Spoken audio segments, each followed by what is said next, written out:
If ever there were a Senate tradition that deserved no respect, it's the filibuster.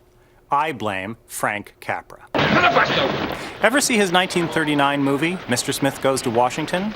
In the climax, Jefferson Smith, an idealistic young senator played by Jimmy Stewart, conducts a filibuster. How am I doing?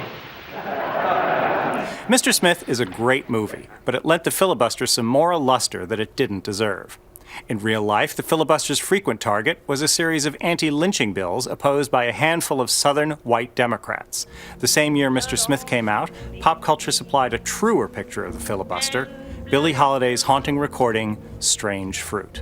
Black bodies swinging in the southern breeze, strange fruit hanging from the poplar trees. In the bad old days, just about the only good thing you could say about the filibuster was that it wasn't used very often. Usually you saw at most one or two in any given year. The old-fashioned stem-winding filibuster was replaced with a newfangled procedural filibuster. Filibustering senators no longer had to speechify themselves hoarse like Jimmy Stewart. There's no place out there for graft or greed or lies. They could simply point out that the majority lacked 60 votes to halt the filibuster. Where once you'd see one or two filibusters each year in the 1950s, the number rose to 20 to 30 in the 1970s. Then, in 2007, the Democrats regained the Senate majority. Would you like to guess how many filibusters Republicans waged in 2007 and 2008? 112.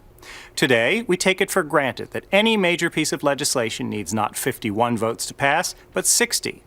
The Senate has become a sort of Quaker meeting house where every decision must be unanimous or close to it. The world's greatest deliberative body is now a molasses pit. Back in 2005, a few senators in the Republican majority wanted to restore simple majority rule by restricting the filibuster's use. Democrats screamed bloody murder, and the GOP backed off. Now, in 2010, a few senators in the Democratic majority want to restore simple majority rule by restricting the filibuster's use.